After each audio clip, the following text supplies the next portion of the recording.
How's it going, guys? Will here, and today we are going to be going back to my roots by taking a look at a budget mechanical keyboard again, and this one's pink. This is the Motospeed K82, a 10 keyless RGB mechanical keyboard that could quite possibly be the best budget RGB mechanical keyboard I've ever seen, so let's take a look. Okay, so first of all, what do you get in the box? Well, you get the typical Motospeed box with the keyboard inside, a keycap puller if you want to change the keycaps, and of course, the manual. The K82 comes in two colors, being pink and black.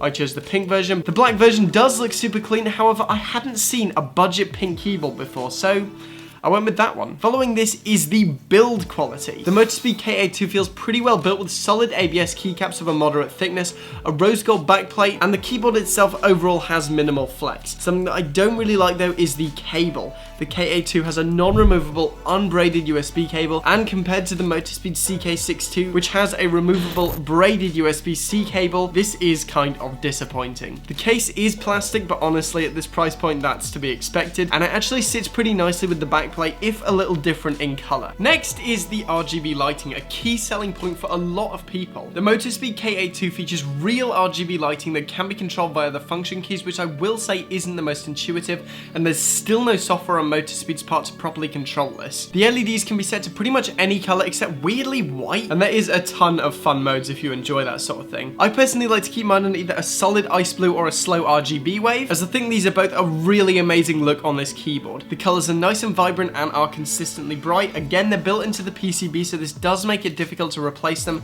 but for such a low price, I really can't complain that much. Moving on to the switches, these are again Outemu Red, which is a linear switch with 45 grams of actuation force and a clone of the Cherry switch, meaning that if you want to replace these keycaps with something custom, as long as they fit a Cherry MX switch, they will fit these. Simply put, the switches mean that this keyboard isn't clicky and the key presses feel fairly light. I've spoken before how I think that out of all the cheap mechanical switches, Outemu are probably the best, and in my experience, I found them to be better than other clones such as Kale, which are notoriously scratchy, but not quite as good as Cherry or Gateron. So far, I've actually found the Outemu Reds to be pretty decent, and as somebody who uses lube Gateron Blacks on their main board, these honestly aren't far inferior. I have found the switches to be a little bit wobblier than the Cherry and Gateron alternatives, but it's not to the point where it becomes unusable. Speaking of stability, the stabilizers on this keyboard are still clip-ons, which I have found to be more fragile and more rattly than other styles such as screw-ins. They also do make installing custom keycaps more difficult, but on the last Motospeed keyboard I tried, which also had these, they lasted over 4 months with no issues. Next, we have the keycaps. Again, they're ABS at a moderate thickness, which I personally prefer over PBT, purely due to sound reasons. They're pink on my model and match really well to the case, but I would have honestly liked to see them in white for that traditional mechanical keyboard Sakura look that just looks so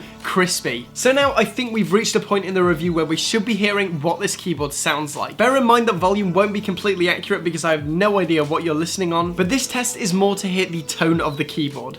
Let's get into it.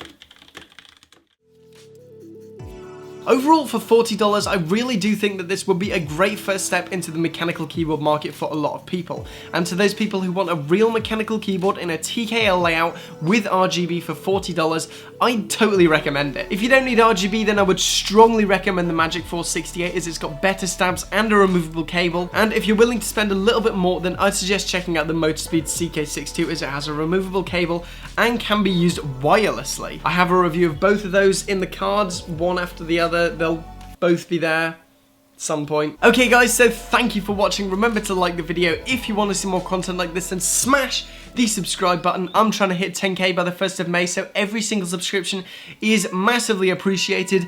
I'm done for now, and I'll see you guys next time.